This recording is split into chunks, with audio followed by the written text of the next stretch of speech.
Welcome back to my मोडी food makers channel. आज आपण नवीन प्रकारची मिठाई खस्ता गाजा ही पाहणार आहोत। चला तर मग पाहूया आजची रेसिपी। सर्वप्रथम आपण 1 कप मैदा घेऊया। आता त्यानंतर चवीनुसार नमक टाकून घेऊया।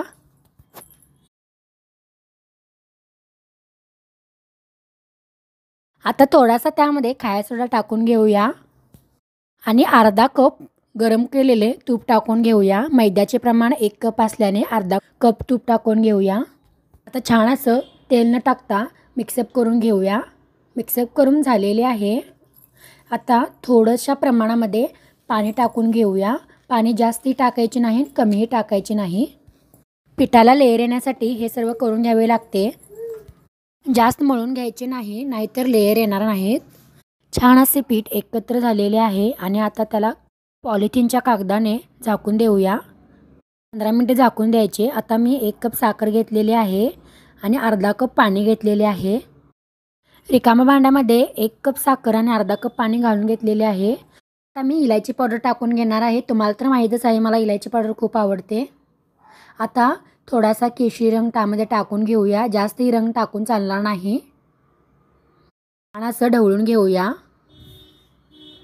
रंग आता त्यामध्ये मिक्सअप झालेला आहे आणि आता हे गॅसवर मंद आचेवर ठेवून पाक तयार करून घेणार आहे। तोपर्यंत तिकडे 20 मिनिटे झालेले आहेत। मला जसे हवे आहे तसे परफेक्ट पीठ झालेले आहे। त्याला राऊंड शेप देऊया।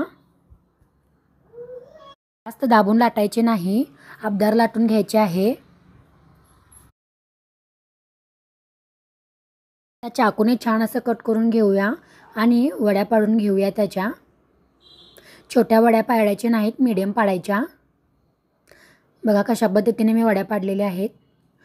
जास्त मोठ्याही नाहीत आणि जास्त पातळही नाहीत, मध्यम अशा आहेत।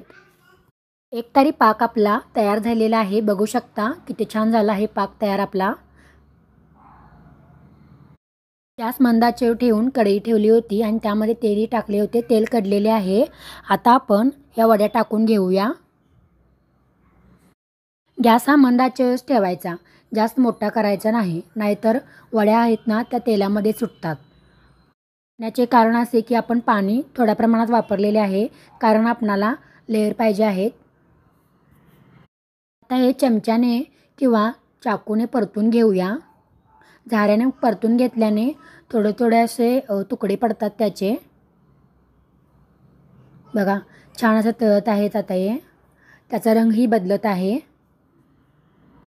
बघा परफेक्ट असे तळून झालेले आहेत आणि आता हे सर्व काही आता काढून घेऊया आपण। अशा प्रकारे सर्व काही तळून काढून घेतलेले आहे। त्याचा रंग किती छान दिसत आहे ना, खूपच छान असा क्रिस्पी पण आलेला आहे। बघा किती छान दिसत आहे। त्याला लेयर तर खूप आले असतील आतून। असा पाक गरम करून घ्यायचा आणि हे सर्व काही यामध्ये टाकून घ्यायचा।